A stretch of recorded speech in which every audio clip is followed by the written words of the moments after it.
Hello. Today we're going to discuss patient education and health promotion. This begins in your textbook on page 120, chapter 9. This presentation will focus on the purpose and the importance of your role as a nurse in teaching your patients. At the completion of this presentation, you'll be able to discuss various ways in which you can teach your patients, learn how to assess their needs, and also learn how to make the most of patients' learning opportunities. You will have the opportunity to formulate and implement effective teaching strategies and also learn how to evaluate the effectiveness. Resources for teaching materials and practical examples will be included in this presentation. Patient education and factors affecting teaching and learning. The objectives covered in this chapter are as follows.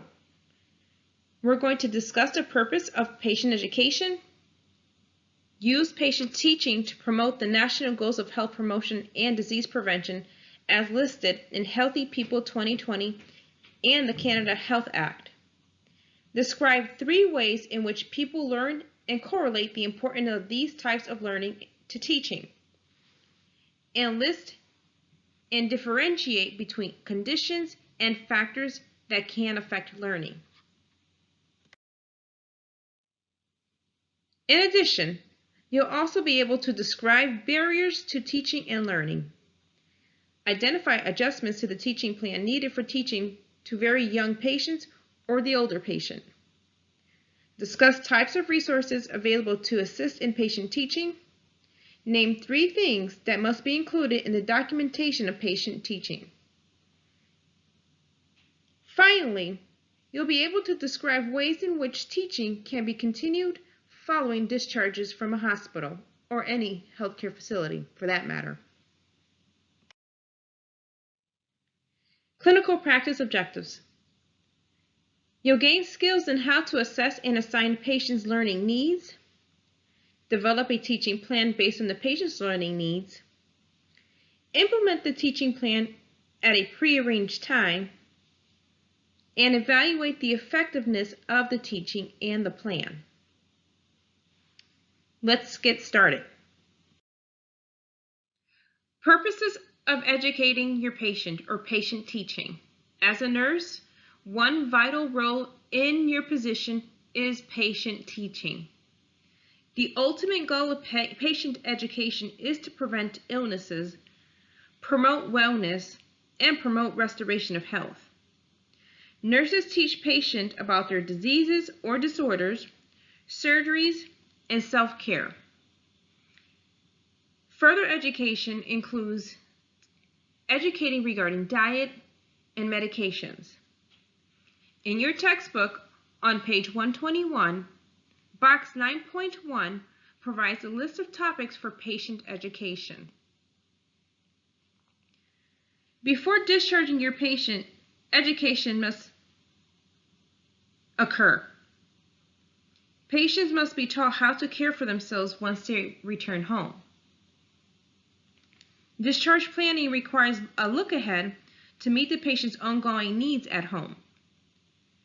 It is a process that begins at the time of admission.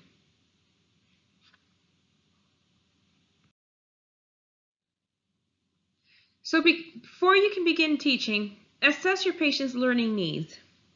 To prepare for education, you first really need to know what the patient knows or do not know regarding their conditions, their disease, their prescribed diet, their medication regimen, any wound care, any treatments order, or self-care needs. This information establishes the learning needs. Once you have assessed what the patient really needs to know, then you need to assess factors that may in fact affect their learning capabilities. Before beginning your teaching, assess these factors as they may interfere with the patient's ability to learn. Factors that affect learning abilities include cultural values, an individual's confidence level, or their actual ability to learn, and also what is their readiness to learn. Before you formulate a plan, ensure to collaborate with other healthcare professionals. Modes of learning. Please familiarize yourself with these terminologies. This can be found in your textbook on page 121.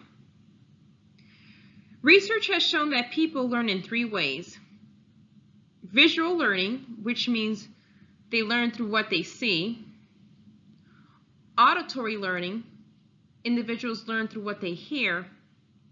Or kinesthetic learning. This means actually performing your task or handling items. So when you're assessing your patient, it is important to really assess how they learn the best. Again, as I mentioned previously, in assessing your patient's learning needs, during your assessment, gain understanding regarding the patient's knowledge of his or her disease, their knowledge regarding their diet, activity regimen or limitations, medications, and self-care at home. In assessing their learning needs, prioritize learning needs so you can concentrate on teachings that is essential for knowledge that is needed first.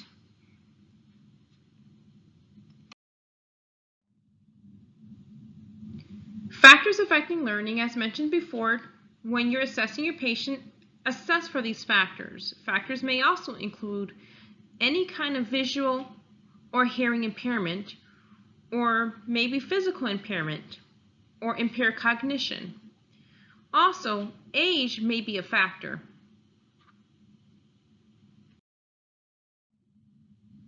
Special considerations for teaching patients who are elder.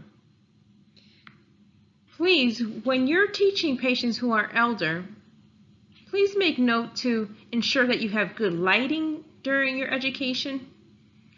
Provide them with printed material in large font size. Always encourage your patient to wear any kind of corrective lenses they may require, or even hearing aids. Use short sentences and pause frequently. Take your time with them as they may ask several questions. Also, keep medical terms to a minimum. When teaching elders, this will require some patience on your part. So readiness to learn, what does that mean? So we all know not every patient is ready to learn. So before you move on with your teaching plan, assess the patient's readiness to learn and what level they are at. So if they lack some motivation, this may impact the effectiveness of your teaching. So ways you can work around that will be, make sure you build a rapport with them, build some trust with your patient, and then work with the patient to show them the advantages of the learning and what they need to know. Because at the end of the day, their level of motivation will play a huge role in the effectiveness. So please remember that cultural values and expectations are critical and can impact teaching and learning, right? The patient's cultural values and personal expectations regarding their treatment and recovery certainly may differ from one person to another. This can interfere with the patient's ability to cooperate and actually learn needed skills for self-care. So when you're formulating a teaching plan, keep cultural values and expectations in mind.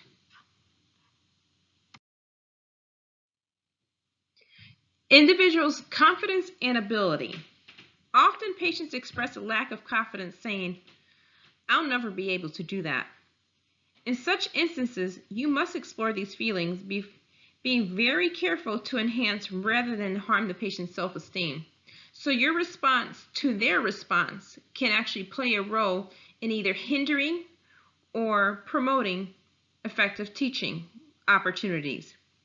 Patient education may need to be broken down into smaller steps if they lack the confidence and if they lack the ability to learn.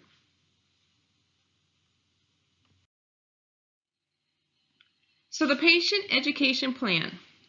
So now you're ready to formulate your plan. So what does that mean? Step one, as I mentioned before, is always assessment. So during your assessment, you've gathered some information. You've gathered information regarding your patient's learning needs. You've gathered information regarding their readiness to learn and any possible interference that may be there regarding their learning capabilities, right? So once you've gathered this information, what are you going to do with that data? You're going to analyze it. So you're analyzing the data you collected during your assessment. Once you've analyzed this information, you're going to then establish behavioral objectives and create a plan that's going to meet your patient's individual needs. Remember, every patient's learning needs are different.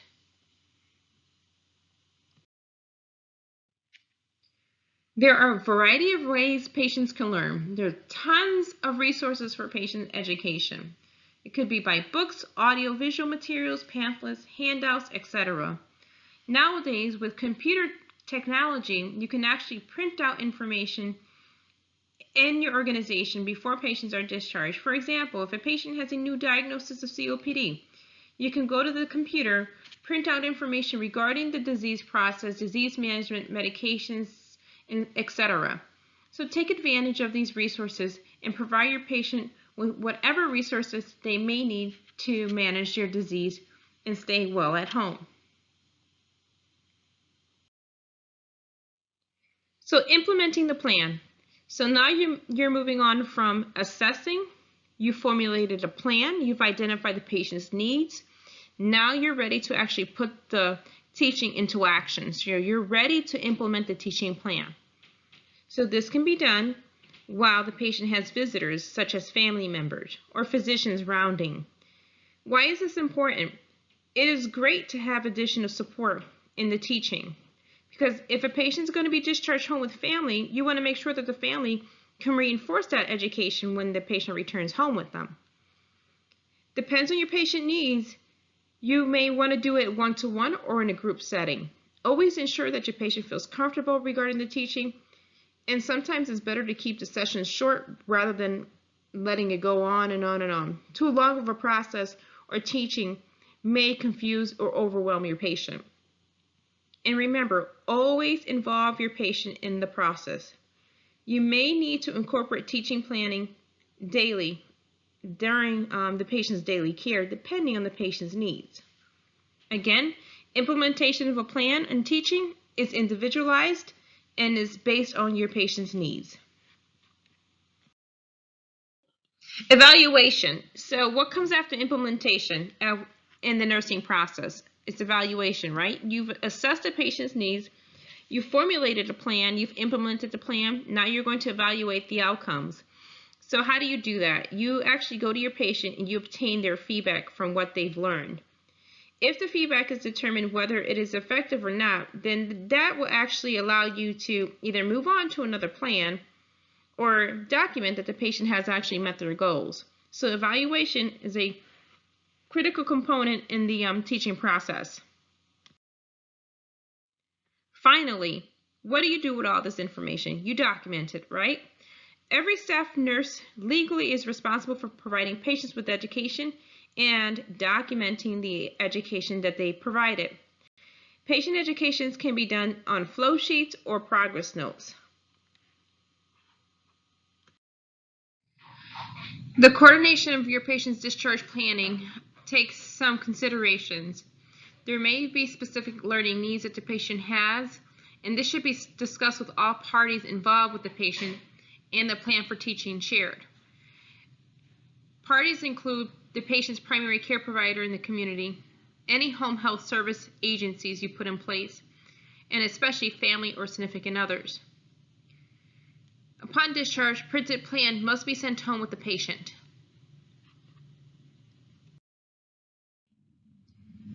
Now it is time for some questions. Question number 1. As a nurse, Rachel knows that teaching a patient is done to assist the prevention of illness or the promotion of wellness.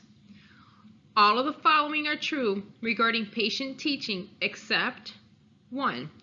It is a process that begins within 48 hours of admission. 2. The patient must be taught how to care for himself at home before discharge. 3. Nurses teach patients what they need to know about their disease or disorder, diet, medications, treatment, and self-care. Or is it 4? Discharge planning requires looking ahead to what the patient will be facing when he or she returns home. Please take some time and post your response in the chat box.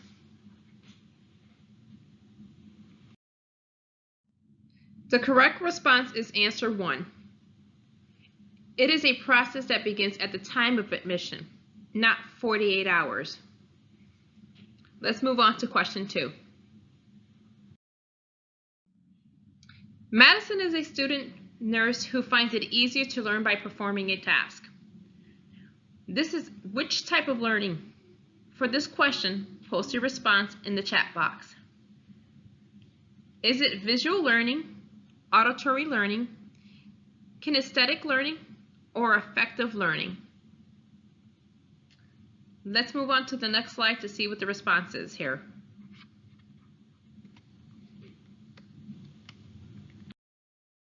The correct response is number 3. Kinesthetic learning is learning by actually performing a task or hands-on.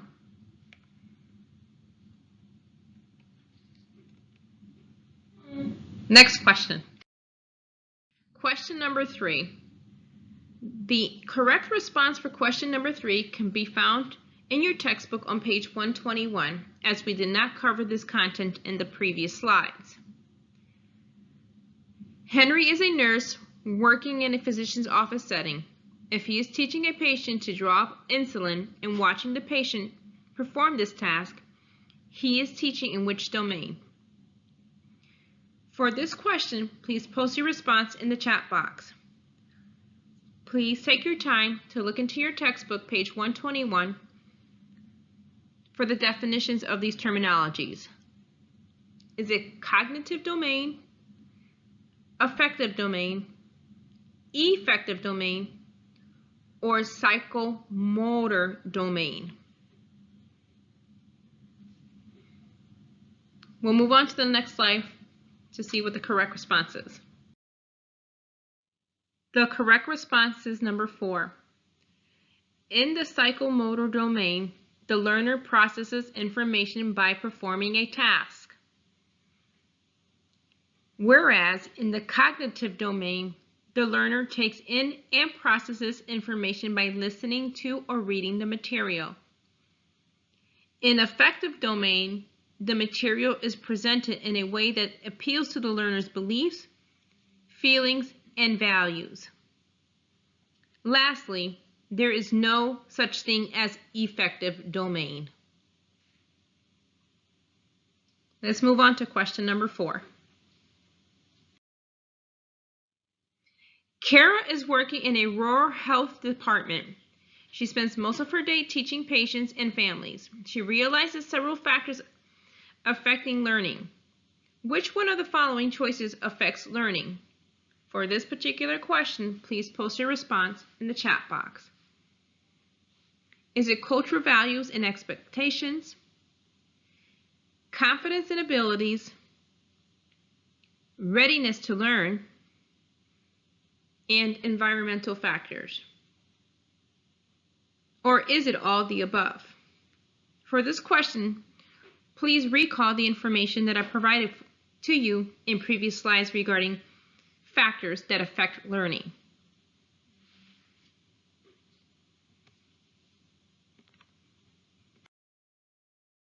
The response here is all the above.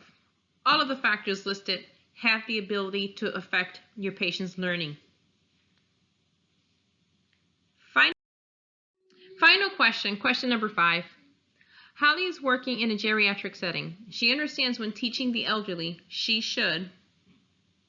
Please post your response for this question in the chat box. Should she keep the TV on and turn it up loud so other patients can hear it? Use long sentences and speak rapidly to keep their attention? Use medical terms to describe all procedures and information?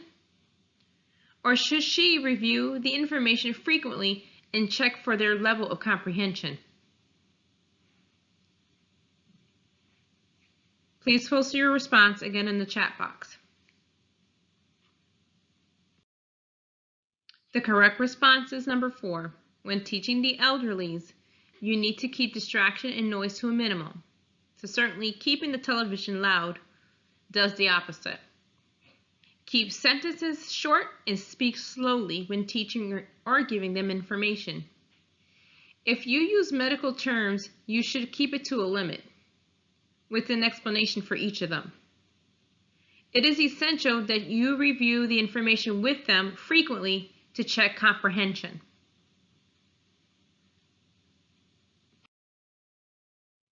This concludes my presentation on patient education and health promotion. Thank you.